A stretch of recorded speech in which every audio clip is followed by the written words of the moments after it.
but you long gone, it don't matter. Ride or die, that's been the deal. A lot of you by God disappear. But if you don't play that for me, I'm out of it. Hi friends, welcome to Ammu baby channel. ನಾನು ನಿಮ್ಮ ಪ್ರೀತಿಯ ಶೈಲಾ. ಇವತ್ತು ನಾನು ನಿಮ್ಮೊಂದಿಗೆ ಪರ್ಫೆಕ್ಟಾಗಿ ಜಾಮೂನನ್ನು ಹೇಗೆ ready ಮಾಡೋದು ಅಂತ ತೋರಿಸ್ಕೊಡ್ತೇನೆ. ಅದನ್ನು ಜಾಮೂನ್ ಪುಡಿ ಇಲ್ಲದೇ ಈ ರೆಸಿಪಿನ ನಾನಿವತ್ತು ನಿಮಗೆ ತೋರಿಸ್ಕೊಡ್ತಾ ಇದ್ದೇನೆ. ನೀವು ಇದನ್ನು ಹೇಗೆ ಮಾಡೋದು ಅಂತ ಕಂಪ್ಲೀಟಾಗಿ ನೋಡಿ ನೀವು ಇದನ್ನು ಫಾಲೋ ಮಾಡಿ. ತುಂಬಾ ಟೇಸ್ಟಾಗಿರುತ್ತೆ. ಹಾಗೆ ಒಂದು ಕೂಡ ಬಿಟ್ಟಿರಲ್ಲ, ಅಷ್ಟು ಚೆನ್ನಾಗಿ ಈ ಜಾಮೂನನ್ನು ನಾವು ಪರ್ಫೆಕ್ಟಾಗಿ ಬೇಕ್ರಿ ಸ್ಟೈಲಲ್ಲೇ ಮಾಡ್ಬೋದು. ಬನ್ನಿ ಫ್ರೆಂಡ್ಸ್, ಹೇಗೆ ಮಾಡೋದಂತ ನೋಡೋಣ. ಅದಕ್ಕೂ ಮುಂಚೆ ನನ್ನ ಚಾನಲ್ಗೆ ಇನ್ನು ಯಾರು ಸಬ್ಸ್ಕ್ರೈಬ್ ಮಾಡಿಲ್ವೋ ದಯವಿಟ್ಟು ಸಬ್ಸ್ಕ್ರೈಬ್ ಬಟನ್ನ ಕ್ಲಿಕ್ ಮಾಡಿ. ಹಾಗೆ ಪಕ್ಕದಲ್ಲಿ ಕಾಣೋ ಬೆಲ್ ಬಟನ್ ಕೂಡ ಕ್ಲಿಕ್ ಮಾಡಿ. ಇದರಿಂದ ನಿಮಗೆ ನನ್ನ ವಿಡಿಯೋನ ಹೊಸ ಹೊಸ ನೋಟಿಫಿಕೇಶನ್ ನಿಮಗೆ ಸಿಗ್ತಾ ಹೋಗುತ್ತೆ. ಹಾಗೆ ಈ ವಿಡಿಯೋ ನಿಮಗೆ ಇಷ್ಟ ಆದರೆ ದಯವಿಟ್ಟು ಲೈಕ್ ಕೊಡೋದನ್ನು ಮರಿಬೇಡಿ. ನಿಮ್ಮ ಫ್ರೆಂಡ್ಸ್ಗೆಲ್ಲ ಶೇರ್ ಮಾಡಿ. ಬನ್ನಿ ಫ್ರೆಂಡ್ಸ್, ಹೇಗೆ ಮಾಡೋದಂತ ನೋಡೋಣ. ನೋಡಿ ಫ್ರೆಂಡ್ಸ್, ಇದೀಗ ಹಾಲಿಗೆ ಲಿಂಬು ಹಾಕಿ ಹಾಲನ್ನು ಒಡ್ಕೋಬೇಕು ಫಸ್ಟು. ನಂತರ ಏನು ಮಾಡಬೇಕಂದ್ರೆ ಈ ಥರ ಒಂದು ಪಂಜಿ ಥರ ಇರೋ ಥರ ಬಟ್ಟೆಯನ್ನು ತೊಗೊಂಡು ಅದನ್ನು ನೀಟಾಗಿ ಸೋಸ್ಕೋಬೇಕು. ನೋಡಿ ಈ ಥರ. ನಂತರ ನೋಡಿ ಅದೇ ಪಂಜಿಲಿ ಹಾಕಿ ಮತ್ತೆ ನೀಟಾಗಿ ಗಟ್ಟಿಯಾಗಿ ಎಲ್ಲ ನೀರನ್ನು ತೆಗಿಬೇಕು. ಇದರಲ್ಲಿ ನೀರಿನ ಅಂಶ ಜಾಸ್ತಿ ಇರುತ್ತೆ. ನಮ್ಮ ಹತ್ರ ಸಾಧ್ಯವಾದಷ್ಟು ನಾವು ಇದರಲ್ಲಿ ನೀರನ್ನೆಲ್ಲ ತೆಗಿಬೇಕು. ಈ ಥರ ಪ್ರೊಸೀಜರನ್ನು ಫಾಲೋ ಮಾಡಿದ್ರೆ ನಮಗೆ ಸ್ಪಾಂಜಿಯಾಗಿರುವ ಜಾಮೂನ್ ಸಿಗುತ್ತೆ ನೋಡಿ. ನಂತರ ಇದಕ್ಕೆ ನಾವು 1 ಕಪ್ನಷ್ಟು ಮೈದಾ ಹಿಟ್ಟನ್ನು ಸೇರಿಸ್ಕೋಬೇಕು. ಹಾಗೆ ಇದಕ್ಕೆ 1 ಟೇಬಲ್ ಸ್ಪೂನ್ನಷ್ಟು ಸೂಜಿ ರವನ್ನು ಹಾಕಬೇಕು. ನೋಡಿ 1 ಟೇಬಲ್ ಸ್ಪೂನ್ ಹಾಕಿದ್ರೆ ಸಾಕಾಗುತ್ತೆ ಇದಕ್ಕೆ. ಹಾಗೆ ನಂತರ ಇದಕ್ಕೆ 1 ಕಪ್ನಷ್ಟು ಹಾಲಿನ ಪುಡಿಯನ್ನು ಸೇರಿಸ್ಕೊತಾ ಇದ್ದೇನೆ. ನೋಡಿ, ಹಾಲಿನ ಪುಡಿ ಯಾವುದೇ ಬೇಕಾದರೂ ಸೇರಿಸ್ಕೋಬೋದು ನೀವು. ಇಲ್ಲಿ ನಾನು ಅಂಗನವಾಡಿ ಸಿಗುವಂತಹ ಹಾಲಿನ ಪುಡಿಯನ್ನು ಸೇರಿಸ್ತಾ ಇದ್ದೇನೆ. ಇದು 1 ಕಪ್ ಅಷ್ಟಾಗುವಷ್ಟು ಸೇರಿಸಿದ್ರೆ ಸಾಕು. ನಂತರ ಇದಕ್ಕೆ ಒಂದೇ 1 ಚಿಟಿಕೆಯಷ್ಟು ಅಡುಗೆ ಸೋಡಾವನ್ನು ಬಳಸಬೇಕು. ಅಡುಗೆ ಸೋಡಾವನ್ನು 1 ಚಿಟಿಕೆಯಷ್ಟು ಹಾಕೋದ್ರಿಂದ ನಮಗೆ ಜಾಮೂನ್ ತುಂಬಾ ಚೆನ್ನಾಗಿ ಬರುತ್ತೆ. ನೋಡಿ, ಇದನ್ನೀಗ ನೀಟಾಗಿ ನಾವು ಕಲಿಸ್ಕೋಬೇಕು. ಇದು ಕಲಿಸ್ಕೊಳ್ಳೋ ಮೆಥಡ್ ಹೇಗೆ ಅಂದರೆ, ನಾವು ಜಾಮೂನ್ ಪುಡಿಯನ್ನು ಔಟ್ಸೈಡಿಂದ ತಂದರೆ ನಾವು ಯಾವ ಹದಕ್ಕೆ ಕಲಿಸ್ತೀವೋ ಅದೇ ಹದಕ್ಕೆ ಇದನ್ನು ಕಲಿಸ್ಕೋಬೇಕಾಗತ್ತೆ. ಸ್ವಲ್ಪ ನಿಮಗೆ ತುಂಬಾ ಮೆತ್ತಗಾಗ್ತಾ ಇದೆ ಅಂತ ಅನಿಸಿದ್ರೆ ಮತ್ತೆ ಸ್ವಲ್ಪ ಬೇಕಾದರೆ ನೀವು ಇದ್ರ ಜೊತೆ ಹಾಲಿನ ಪುಡಿಯನ್ನು ಮಿಕ್ಸ್ ಮಾಡಿಕೊಂಡು ನಮಗೆ ಕಲಿಸ್ಕೊಳ್ಳಿ. ನೋಡಿ, ತುಂಬಾ ಸಾಫ್ಟು ಆಗಬಾರ್ದು, ತುಂಬಾ ಗಟ್ಟಿನೂ ಆಗಬಾರ್ದು, ಆ ಥರ ಇರಬೇಕಲ್ವ ಜಾಮೂನಿನ ಹಿಟ್ಟು. ನೋಡಿ, ಕನ್ಸಿಸ್ಟೆನ್ಸಿ ನೋಡ್ಕೊಳ್ಳಿ ಎಷ್ಟು ಸಾಫ್ಟ್ ಆಗಿದೆ ಅಂತ.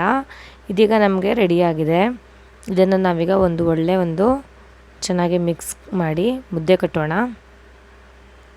ನೋಡಿ, ಈ ಥರ ನಾವು ಕೈಯಲ್ಲಿ ಇಟ್ಕೊಂಡು ಅಂಗೈಯಲ್ಲಿ ಈ ಥರ ನಾವು ಉಂಡೆಯನ್ನು ಕಟ್ಟೋದ್ರಿಂದ ತುಂಬಾ ನೀಟಾಗಿ ಬರುತ್ತೆ. ಒಂದು ಸ್ವಲ್ಪನೂ ಬಿರುಕು ಬಿಟ್ಕೊಳ್ಳಲ್ಲ. ಇದು ತುಂಬಾ ಇಂಪಾರ್ಟೆಂಟ್ ಸ್ಟೆಪ್ಪು.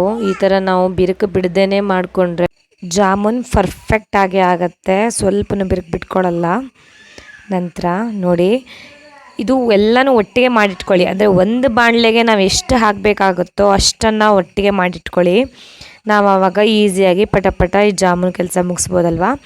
ನೋಡಿ, ಇದಕ್ಕೆ ನಾನು ತುಪ್ಪವನ್ನು ಸವರಿಲ್ಲ, ಏನೂ ಮಾಡ್ಕೊಂಡಿಲ್ಲ. ಅದಾಗೆ ಸ್ವಲ್ಪ ಆಯಿಲ್ ಬಿಟ್ಕೊಂಡಿದೆ. ಅದೆಷ್ಟಂದ್ರೂ ಮಿಲ್ಕ್ ಪ್ರಾಡಕ್ಟ್ ಅಲ್ವಾ, ಸೊ ಆಯಿಲ್ ಇದು ಅದಾಗೆ ಬಿಟ್ಕೊಂಡಿದೆ. ನೋಡಿ, ಇದೀಗ ಚೆನ್ನಾಗಿ ಎಣ್ಣೆ ಕಾದ ನಂತರ ಮೀಡಿಯಮ್ ಫ್ಲೇಮಲ್ಲಿ ಇಟ್ಟು ಒಂದೊಂದೇ ಬಾಲ್ಸನ್ನು ಹಾಕ್ಕೊಳ್ಳಿ. ಸ್ವಲ್ಪ ನಿಧಾನಕ್ಕೆ ಹಾಕಿ, ಇಲ್ಲಾಂದರೆ ಒಡೆಯೋ ಚಾನ್ಸಸ್ ಇರುತ್ತೆ.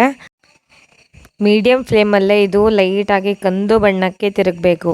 ಅಲ್ಲಿ ತನಕನೂ ಮೀಡಿಯಮ್ ಫ್ಲೇಮಲ್ಲೇ ಇಟ್ಟಿಡಿ. ತುಂಬಾ ಜಾಸ್ತಿನೂ ಇಟ್ಕೊಂಬಿಡ್ಬೇಡಿ. ಹೈ ಫ್ಲೇಮಲ್ಲಿ ಇಟ್ಟರೆ ಕಪ್ಪಾಗಿಬಿಡುತ್ತೆ ಜಾಮೂನು, ಒಳಗಡೆ ಎಲ್ಲ ಚೆನ್ನಾಗಿ ಬೆಂದಿರಲ್ಲ.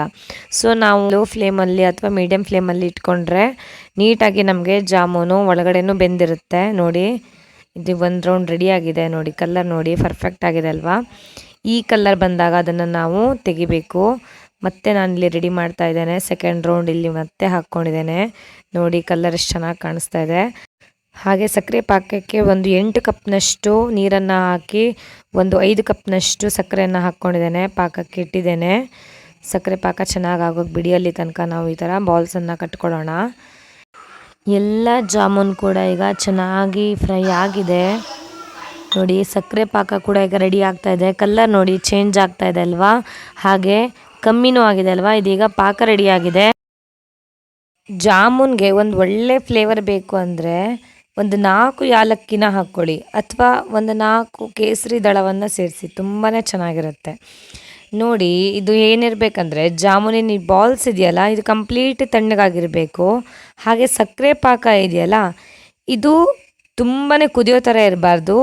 ಒಂದು ಗ್ಯಾಸ್ ಆಫ್ ಮಾಡಿ ಒಂದು 5 ನಿಮಿಷ ಒಂದು 10 ನಿಮಿಷ ಆಗಿರಬೇಕು. ಆಗ ಈ ನಾವು ಬಾಲ್ಸನ್ನು ಹಾಕೋದ್ರಿಂದ ನಮಗೆ ಪರ್ಫೆಕ್ಟ್ ಆಗಿರುವಂತಹ ಜಾಮೂನ್ ರೆಡಿ ಆಗುತ್ತೆ.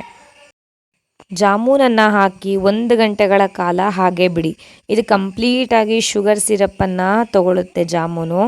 ಆಗ ಪರ್ಫೆಕ್ಟಾಗಿ ನಮಗೆ ಜಾಮೂನು ರೆಡಿ ಆಗುತ್ತೆ. ನೋಡಿದ್ರಲ್ಲ, ಇದೀಗ 1 ಅವರ್ಗಳ ಕಾಲ ನಾನು ಹಾಗೆ ಬಿಟ್ಟಿದ್ದೆ. ಇದೀಗ ಕಂಪ್ಲೀಟಾಗಿ ಶುಗರನ್ನು ತೊಗೊಂಡಿದೆ ಜಾಮೂನು. ತುಂಬಾ ಚೆನ್ನಾಗಿ ಕಾಣ್ತಾ ಇದೆ ಅಲ್ವಾ. ನೋಡಿ ನಿಮ್ಗೊಂದು ತೋರಿಸ್ತೇನೆ, ನೋಡಿ ಎಷ್ಟು ಸ್ಪಾಂಜಿ ಆಗಿದೆ ಅಂತ. ನೋಡಿದ್ರಲ್ವಾ, ಇದನ್ನು ನಾನು ನಿಮಗೆ ಕಟ್ ಮಾಡಿ ತೋರಿಸ್ತೇನೆ. ನೋಡಿ ಒಳಗಡೆ ಕೂಡ ತುಂಬಾ ಚೆನ್ನಾಗಿ ಬೆಂದಿದೆ, ಪರ್ಫೆಕ್ಟ್ ಆಗಿದೆ ಜಾಮೂನ್. ಇದೀಗ ಇದನ್ನು ನಾನೀಗ ಸರ್ವಿಂಗ್ ಬೌಲ್ಗೆ ಸರ್ವ್ ಮಾಡ್ತೇನೆ. ನೋಡಿ ಗಾರ್ನಿಷಿಂಗ್ಗೋಸ್ಕರ ನಾನಿಲ್ಲಿ ಸ್ವಲ್ಪ ಪಿಸ್ತಾ ಗೋಡಂಬಿನ ಯೂಸ್ ಮಾಡಿದ್ದೇನೆ. ಗುಲಾಬ್ ಜಾಮೂನ್ ಥರನೇ ರೆಡಿ ಆಗಿದೆ, ಸಖತ್ತಾಗಿದೆ. ಟೇಸ್ಟ್ ಕೂಡ ಸೂಪರ್ ಆಗಿದೆ. ಜಾಮೂನಿನ ಹಿಟ್ಟಿಲ್ಲದೆ ಇಷ್ಟು ಚೆನ್ನಾಗಾಗತ್ತೆ ಅಂತ ನಿಮಗೂ ಕೂಡ ಗೊತ್ತಿರಲಿಕ್ಕಿಲ್ಲ. ನೀವು ಇದನ್ನು ಖಂಡಿತವಾಗ್ಲೂ ಟ್ರೈ ಮಾಡಿ.